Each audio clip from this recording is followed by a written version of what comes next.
you really want me on the team? What's your approach to recruiting? You want first place, come play with me. You want second place, go somewhere else.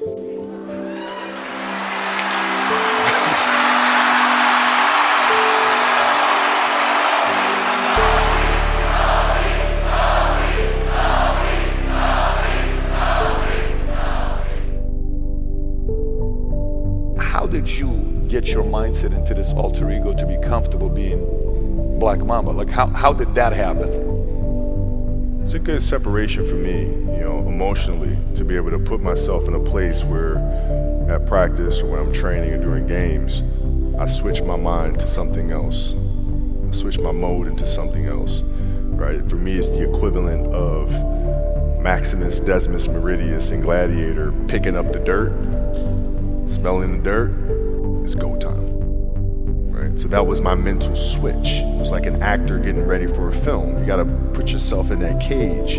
When you're in that cage, you are that character. And then when you leave there, it's something completely different. But when I'm in that cage, bro, don't fucking touch me. Don't talk to me. Just leave me alone.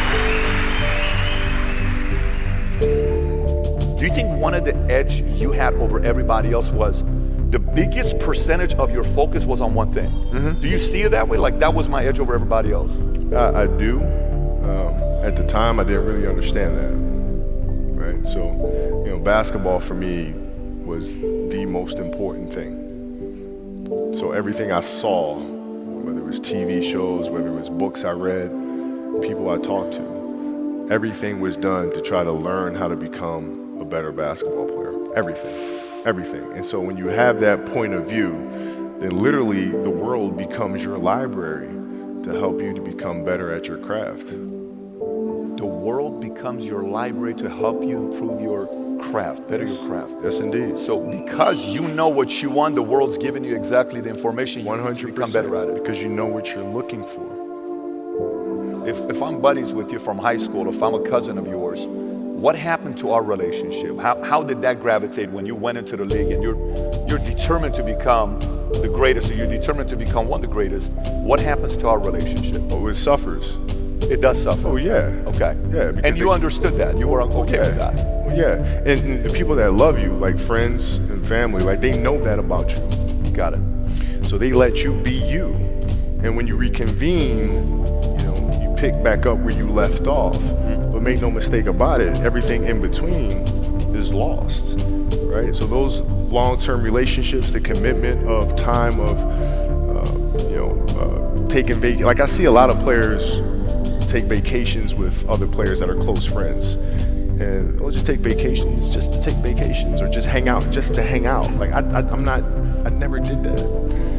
Why not though? Why didn't you do that? Well, because when I retire, I didn't want to have to say, I wish I would have done more. I don't want that. I don't want that. How did you get mentally and emotionally so strong where it doesn't bother you? Well, you got to look at the reality of the situation. Like for me, it's not, you kind of got to get over yourself. Like it's not about you, man. Like, okay, you feel embarrassed. You're not that important. Like, get over yourself. That's where you go. Get over yourself, right? Like you're worried about how people may perceive you, and like you're walking around and it's embarrassing because you shot 5 air balls. Get over yourself, right? Get over yourself. And where did inspiration come from? The love of the game. The love of the game, the challenge. Like I would watch Magic play, I'd watch Michael play, and I would see them do these unbelievable things, and I'd say, can I get to that level? I don't know, but let's find out. Let's find out. One of the things for some, if you follow basketball or not, that you and Mike had in common is that it wasn't, hey, I'm going to take 8 games off this year to try to stay healthy.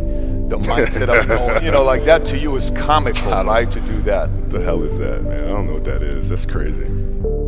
Seriously, it's crazy. Like, you got a lot of people paying their hard-earned money to come watch you perform. It's your job to be in shape. It's your job to be strong enough to perform at that level every single night. And as a competitor, I'm not ducking shit. Like, it's not, oh my God, my back hurts, I'm sore, we got to play Vince Carter and Toronto Raptors tonight. We actually had this happen. We had a game against Toronto in 2000, and Vince was tearing the league up. My back was jacked. But like the perception of that, like, what?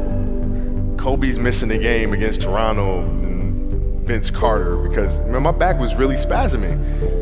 But people will be like, what? Oh, he's ducking Vince. Excuse me? No, I don't think so. So I would be in a layup line like, okay, there's a lot of days where, you can rest and recover. Today ain't one of them. Your back can bother you any other day. That shit ain't bothering me today. He gonna have to see me today.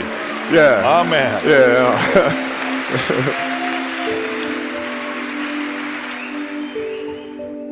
Brother, appreciate you for coming Thank out, you. and truly, this has been a blast. Make Thank some you. noise, Kobe Bryant. Thank you.